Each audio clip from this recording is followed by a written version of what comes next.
Hello smarties, welcome back to SC educators. आज है 360 degree series का 18th डे। स्ट्रगल के बिना सक्सेस नहीं मिलती, सही बात है। हम कंसिस्टेंसी एक बहुत बड़ा रेयर चीज करने की कोशिश कर रहे हैं, राइट। इतना बड़ा कंसिस्टेंसी 60 डेज तक 6 सम करना, right. That's our struggle to achieve the success. So सबसे पहला क्वेश्चन आज के दिन का, the first term of an AP is P and its common difference is Q. Find its 10th term. तो यहाँ पर क्लास 10 CBSE चैप्टर 5 AP का क्वेश्चन है कि पहला टर्म हमारा P है और जो कॉमन डिफरेंस है वो बड़ा ही सिंपल Q है। तो 10th टर्म क्या होगा? बच्चे को पता है A10 is A plus 9D and our A is P, our D is Q. So P plus, sorry, Q. So P plus 9Q is answer, which is option C. Very simple, right? Next, which term of the sequence is first negative term? इस तरह के question बहुत commonly पूछे जाते हैं। Which term is the first negative term? Which term will be 0? Which term will be 42? Which term will be 152? And so on. सबका एक ही fundamental logic है, आपको विच टर्म जब पूछा जाए ना तो एन ढूंढना है। यानी पहला टर्म क्या नेगेटिव है, नहीं, क्या दूसरा है, नहीं, ऐसे करते करते कौन सी रैंकिंग, कौन सी पोजीशन का टर्म मेरा फर्स्ट नेगेटिव टर्म होगा, ये क्वेश्चन में पूछा है। तो इस तरह के क्वेश्चन में सेम टू सेम आपको लॉजिक लगाना है। आपको ए एन को 0 लेना है, ठीक है। ए तो मेरा 114 दिया ही है और D मेरा एक तरीके से A2 माइनस A1 के लॉजिक से हो जाएगा 109 माइनस 114 विच इज़ -5, ठीक है। अब मुझे फर्स्ट नेगेटिव टर्म जानना है तो AN का simple formula A plus n minus 1 into D। AN की वैल्यू मैं 0 मानूंगा। A की वैल्यू 114 प्लस D की वैल्यू है मेरी -5, ठीक है। 114 उधर जाएगा तो -114 और ये -5 जो है उससे ब्रैकेट नहीं खोल रहा हूँ मैं, ध्यान देना। ये माइनस को मैं उधर डिनोमिनेटर में भेजूंगा। So this becomes -114 upon -5, minus minus cancel हो गया, -1 उधर जाके ऐड होगा तो 114 upon 5 plus 1 equals to n। इधर एलसीएम लेंगे और ऐड करेंगे तो n बन जाएगा मेरा 119 अपॉन 5, जिसको मैं अगर डेसिमल में ढूंढने जाऊं तो मुझे मिलेगा अप्रॉक्स 2 के बाद 19, सो 3 4 23.8 के आसपास निकल रहा है, ठीक है। तो जस्ट बाद में देखो, ध्यान से समझना, मुझे नेगेटिव टर्म जानना है, नेगेटिव टर्म की ओर मैं जा रहा हूं। 23rd टर्म तक तो मुझे पॉजिटिव टर्म मिल ही रहा है, इनफैक्ट 23.8 तक पॉजिटिव टर्म ही मिल रहा है। जस्ट पॉजिटिव नहीं, सॉरी, 23.8 पे मुझे 0 मिल रहा है। तो जस्ट बाद में नेचुरल नंबर कौन सा होगा? Therefore for n equals to 20 eight, for भी नहीं कहूंगा मैं यहाँ पे, 24th टर्म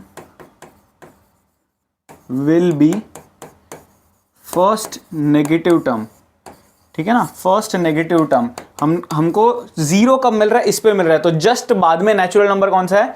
24th टर्म, वही मेरा फर्स्ट नेगेटिव टर्म होगा। अगर आपको जानना है तो हम क्रॉस चेक भी कर सकते हैं।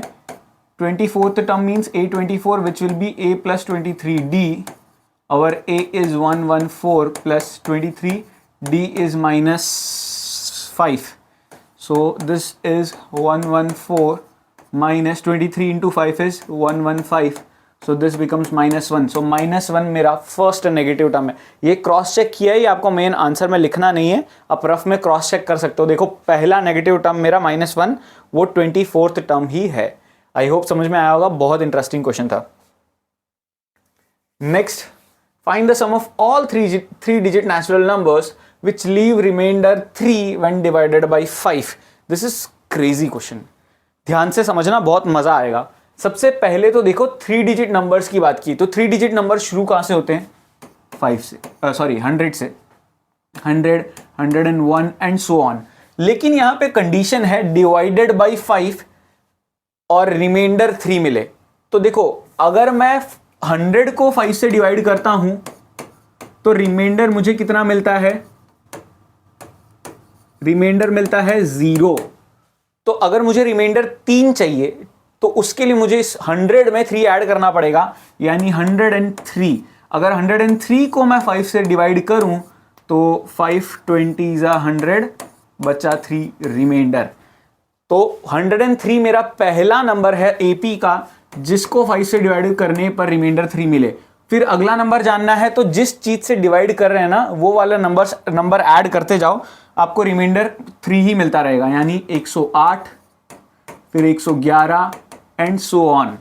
आई होप समझ में आया। यहाँ पे 103 पहला नंबर, फिर 108, फिर 5 ऐड करना था, 8 5 13 होता है, सॉरी।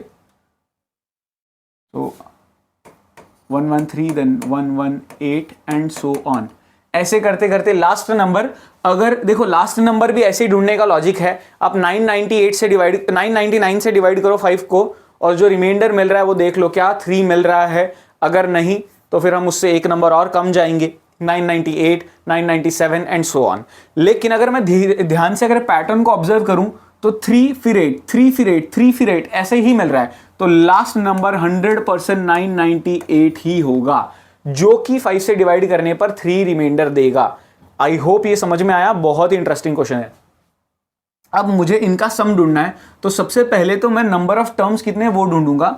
तो an is equal to a plus n minus 1 into d. an मेरा nth टर्म लास्ट वाला दिख रहा है 998, a मेरा पहला टर्म, और यहाँ कॉमन डिफरेंस जो है वो 5 5 का है। ये 103 जो है उधर जाके सब्ट्रैक्ट होगा, तो 8 minus 3 is 5 and 9 minus 0 9 and 9 minus 8 95। और ये जो 5 है, स्टेप एक्स्ट्रा लिख देता हूँ, ये 5 नीचे जाके डिवाइड होगा। ये 5 जब इधर नीचे जाके डिवाइड होगा तो मुझे क्या देगा, 5 1 5 39 7 35 45 9 कुछ ऐसा। -1 उधर जाके ऐड होगा तो n की वैल्यू निकल के आ जाएगी 180।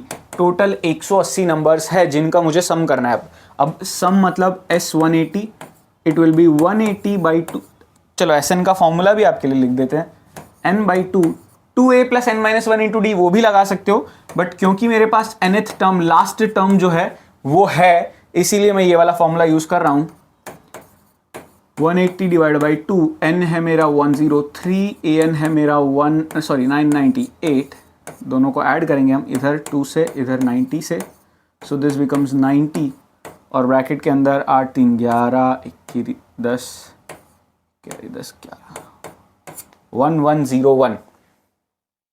परफेक्ट। अब इसको मुझे सिर्फ लास्ट में 0 लगाना है। अब 9 से मल्टीप्लाई करेंगे हम, 9 1 9 9 0 0 9 1 9 9, ऐसा कुछ मिलेगा 99,090। ये मेरे इन सारे 180 नंबर्स 80 टर्म्स जो 180 टर्म्स जो है उनका टोटल निकल के आया। कुछ इस तरीके से इस सम को सॉल्व करना था। आज का कोड फटाफट मैं बता दूं, 9284। नेक्स्ट यहां पर, if the sum of first m terms of an AP is same as the sum of first n terms, यानी एक एपी है जिसमें कुछ टर्म्स का सम कुछ दूसरे सम्स नंबर ऑफ टर्म्स के सम्स के बराबर है, सम के बराबर है, तो यहां पर शो करना है कि m प्लस n टर्म्स का जो सम होगा वो 0 के बराबर होगा।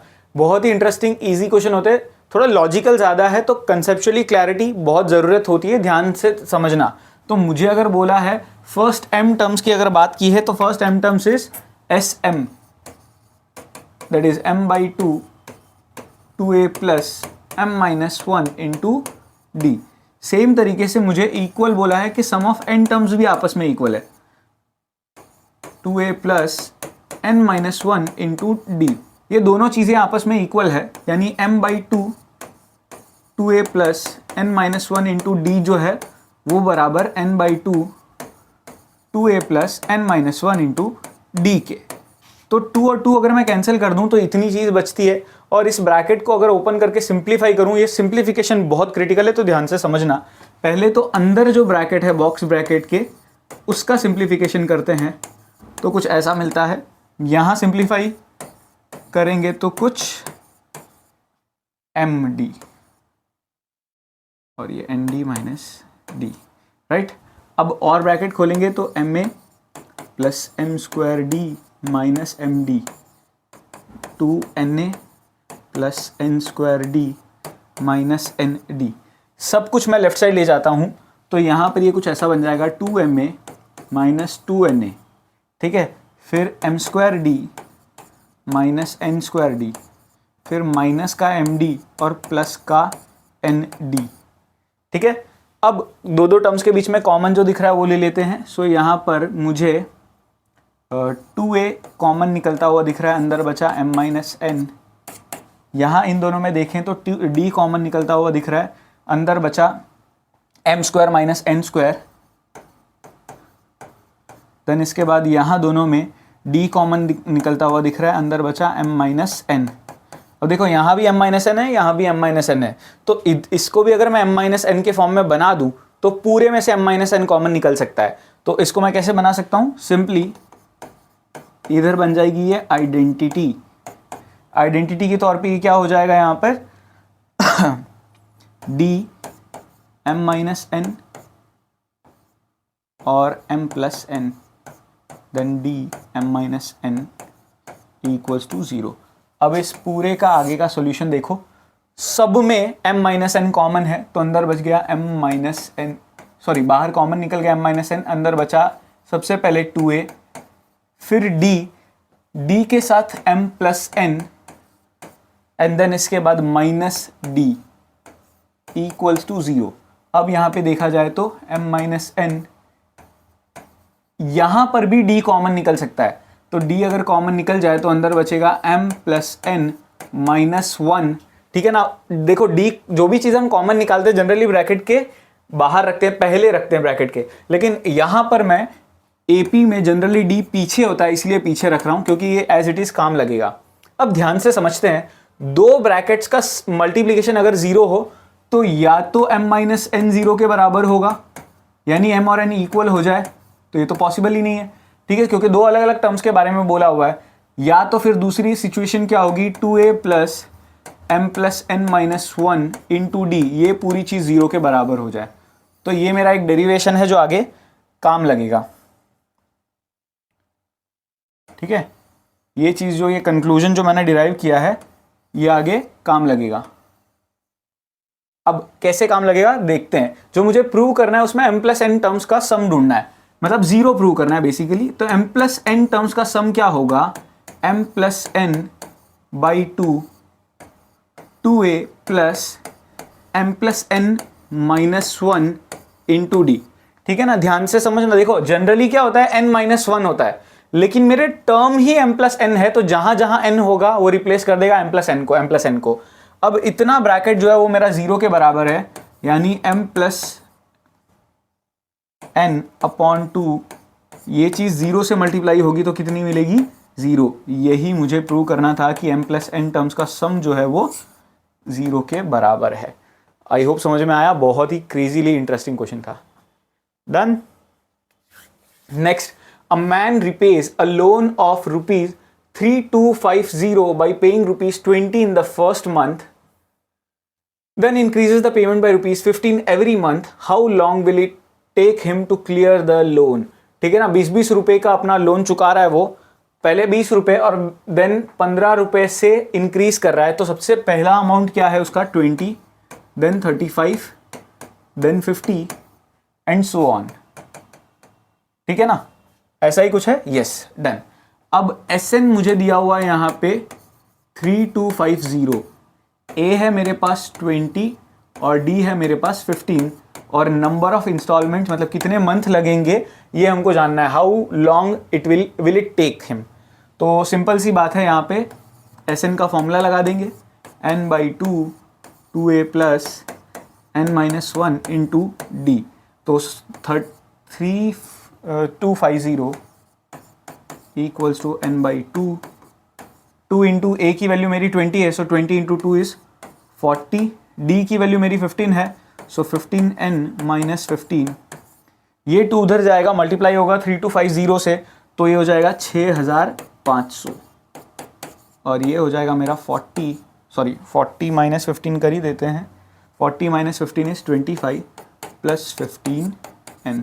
इसका आगे का सिंप्लीफिकेशन यहाँ पर, so 6500 equals to 25n plus 15n square. 6500 जो है वो मैं राइट साइड ले आऊँगा और रीअरेंज करूँगा, तो सबसे पहले 15n square, then 25n, then minus का 6500।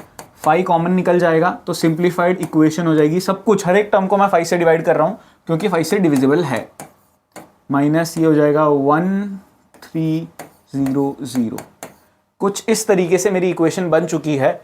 अब इसका करना पड़ेगा मुझे मिडल टर्म स्प्लिटिंग। 1300 इंटू 3 करूँ तो 3900 होता है, तो 3900 के हिसाब से 5 को स्प्लिट करना है।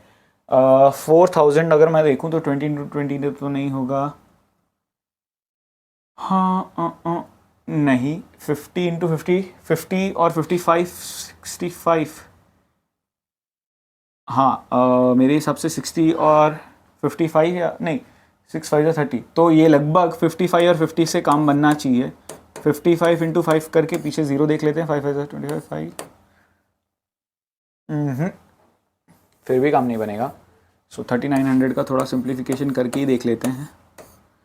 21950। तो फिर वहाँ पर ऐसा क्यों मिला था हमको? हाँ बराबर है, 2975। अब 3 से जाएगा, 331525। 3 से अगेन जाएगा, नहीं, 5 6 5 5 30 13 1। ठीक है, इतना तो पता चल गया। अब 2 2 4 4 3 12 12 5 60, और 60 और 65 से काम बन रहा है। 60 और 65 यार पहले भी सोचा ही था मैंने, बट ठीक है। 65n minus 60n minus 3900 equals to 0। दोनों में कॉमन, 3 के टेबल में तो ये आता नहीं है, सो n कॉमन निकला तो 3n प्लस 65 माइनस 3 अगर अंदर जाना चाहिए तो 20 कॉमन निकलना चाहिए। 3n प्लस 65, तो या तो n की वैल्यू आएगी minus 65/3 which is not possible, या n की वैल्यू आएगी 20, यानी it will take him, this is very important English statement, it will take him 20 months to clear the loan. Next case study. AP में से case study पूछने के chances बहुत ज्यादा होते हैं, इसीलिए केस स्टडी यहां पे मैंने ली है। A school auditorium has to be constructed to accommodate at least 1500 students. The chairs are to be placed in concentric circular arrangement in such a way that each succeeding circular row has 10 seats more than the previous one. यानी सबसे पहले कुछ seats, सबसे पहले ठीक है, जो भी अरेंजमेंट है पहले का पता नहीं, बट फिर हर बार 10-10 सीट्स ज्यादा हो रही है हर रोज में।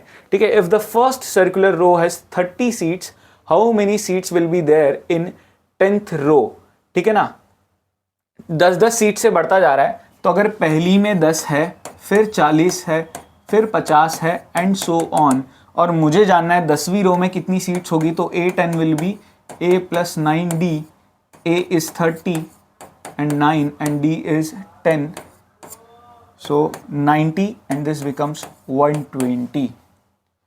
90 और 30 120, तो स्टेटमेंट लिख लेना भले। 10th रो में सीट्स कितनी होगी? 120। आई होप समझ में आया, interesting, easy. For 1500 seats in the auditorium how many rows need to be there? कितनी रोज होनी चाहिए? इनकम्प्लीट इंफॉर्मेशन है क्या?